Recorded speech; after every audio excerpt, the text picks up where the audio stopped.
Hello, എല്ലാവരും എന്തെടുക്കുക? അതേ, നിങ്ങളുടെ വീട്ടിൽ ഓണമൊക്കെ വന്നാ?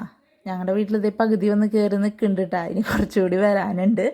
അങ്ങനെ അപ്പോൾ ദേ ഞാൻ രാവിലെ എണീറ്റു. എന്നത്തെയും പോലെ തന്നെ അമ്മ എണീറ്റിട്ടുണ്ട്. പിന്നെ ദേ ചോറൊക്കെ അടുപ്പത്തിട്ടു. പിന്നെ ഞാൻ ഇന്നലെ കുറച്ച് പാത്രങ്ങളൊക്കെ കഴുകാൻ പെൻഡിങ് ഉണ്ടായിരുന്നു. കാരണം ചേട്ടായി വളരെ വൈകി ഇന്നലെ വന്നത്. അപ്പോൾ ഫുഡൊക്കെ കഴിച്ചിട്ട് പിന്നെ ഉണ്ടാക്കിയ പാത്രങ്ങളും കാര്യങ്ങളൊക്കെ കഴുകാനുണ്ടായിരുന്നു. അപ്പോൾ പിന്നെ രാത്രി എനിക്ക് ഉറക്കമൊക്കെ വന്നുകൊണ്ട് പിന്നെ കഴുകിയില്ല. പിന്നെ പിറ്റേ ദിവസമായാലും നമ്മൾ തന്നെയല്ലേ കഴുകണമെന്ന് ഓർത്ത് ഞാൻ പിന്നെ അവിടെ ഇട്ടു. അധികമൊന്നുമില്ല, ഒരു ഇച്ചിരിയൊക്കെ ഉള്ളൂ.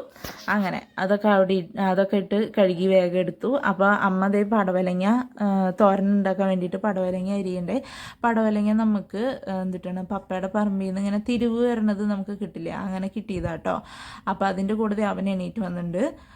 പിന്നെ ഞാൻ വേറെ ഒന്നുമില്ലല്ലോ എന്ന് ഓർത്ത് പിന്നെ ദേ നമ്മുടെ സ്രാവ് മീനില്ലേ, ഉണക്ക സ്രാവ്, അത് ഞാൻ വറക്കാൻ വേണ്ടിയിട്ട് വെള്ളത്തിലിടാൻ വേണ്ടിയിട്ട് ഇരിക്കുക കേട്ടോ. പിന്നെ ഞാൻ നമ്മുടെ തോരനുണ്ടാക്കാൻ വേണ്ടിയിട്ട് തേങ്ങ ചിരണ്ടാൻ പോയി. തേങ്ങ ആവശ്യത്തിന് ചിരണ്ടി എടുത്ത് ഞാൻ തിരിച്ചു വന്ന് നോക്കുമ്പോൾ ദേ ഒരാൾ വീണ് കിടക്കുന്നുണ്ട്. അതിനകത്ത് ടി വിക്കകത്ത് മുഴുകി പോയിട്ട് വീണതൊന്നും പുള്ളി അറിയാണ്ടാന്ന് തോന്നുന്നു എനിക്ക്. പിന്നെ ഞാൻ വിളിച്ചെണിപ്പിക്കാനോ കാര്യങ്ങൾക്കൊന്നും നിന്നില്ല. ഞാൻ വേഗം പിന്നെ പൂവൊക്കെ പറിക്കാൻ പോയി. ഇന്ന് മുറ്റടിക്കണതിന് മുന്നേ ഞാൻ വേഗം പോയി പൂവൊക്കെ പറിച്ചിട്ട് വരാട്ടോ ചെയ്തത്. അങ്ങനത്തെ ആവശ്യത്തിന് പൂവൊക്കെ പറിച്ചു. പിന്നെ നമ്മുടെ വീടിൻ്റെ ഫ്രണ്ടിൽ നിന്നും കുറച്ച് പൂക്കളും കാര്യങ്ങളൊക്കെ പറിച്ചെടുത്തു. അപ്പോൾ ഇന്ന് കുറച്ച് പൂക്കൾ അധികം കിട്ടി കഴിഞ്ഞ് കഴിഞ്ഞപ്പോൾ ഞാൻ വിചാരിച്ചു കുറച്ചിങ്ങനെ വിപുലീകരിച്ചിടാമെന്ന് വിചാരിച്ചു. അങ്ങനത്തെ പൂക്കളൊക്കെ പറിച്ചിട്ട് വന്ന് പിന്നെ ഞാൻ മിറ്റടിക്കുക. ഇന്നത്തെ പൂക്കളത്തിൻ്റെ അവശിഷ്ടങ്ങൾ എന്നൊക്കെ പറയാൻ പറ്റുമല്ലോ, ഫുള്ളൊന്നും പറയാൻ പറ്റില്ല. എനിക്കൊരു മോനുണ്ടല്ലോ. അങ്ങനെ അപ്പോൾ അവശിഷ്ടങ്ങളൊക്കെ കളഞ്ഞ്. അപ്പോൾ അമ്മ എൻ്റെ ഇടയിൽ കൂടെ കുണുകുണാന്നൊക്കെ പറയുന്നുണ്ട്. പിന്നെ ഞങ്ങൾ വർത്തമാനം പറയാനിരുന്ന് കഴിഞ്ഞാൽ അന്താരാഷ്ട്ര കാര്യങ്ങളായി പോകണോണ്ട് ഞങ്ങൾ പിന്നെ അവിടെ അവസാനിപ്പിച്ചു. അങ്ങനെ എന്നിട്ട് ഇതേ പൂക്കളൊക്കെയിട്ട് അവസാനിപ്പിച്ച്. എനിക്കാണെങ്കിൽ ഏത് ആംഗിളിൽ എടുത്തിട്ട് ഒരു തൃപ്തി കിട്ടണില്ല.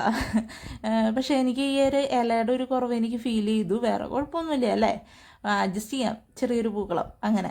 അപ്പോൾ ദേ ഈ വർഷം ഞാൻ ഏറ്റവും മെനക്കെട്ട പൂക്കളാട്ടോ അത്. ഇനിയിപ്പോൾ തിരുവോണത്തിൻ്റെ അന്ന് ഇച്ചിരി മെനക്കെടും അങ്ങനെ. പിന്നെ അതിലേക്ക് വന്നപ്പോൾ ദേ അമ്മ മീൻ വറക്കാൻ വേണ്ടി വെച്ചിട്ടുണ്ട്. പിന്നെ ദേ തോരനാക്കിയിട്ടുണ്ട് കേട്ടോ. അപ്പോഴേക്കും ദേ ഒരുത്തൻ കയറി കളിയത്ത് കയറിയിരുന്നു. ഇതിൻ്റെ ഇടയ്ക്ക് എനിക്ക് തൊയിലില്ലേ മമ്മി എന്ന് വിളിച്ചു. പിന്നെ ഞാൻ ചേട്ടായിക്ക് വേഗം ഫുഡൊക്കെ ആക്കി. അപ്പോൾ നിങ്ങൾക്ക് ഇഷ്ടപ്പെട്ടാൽ ലൈക്ക് ചെയ്യാനും സബ്സ്ക്രൈബ് ചെയ്യാനും കമൻറ്റ് ചെയ്യാനും മറക്കല്ലേ.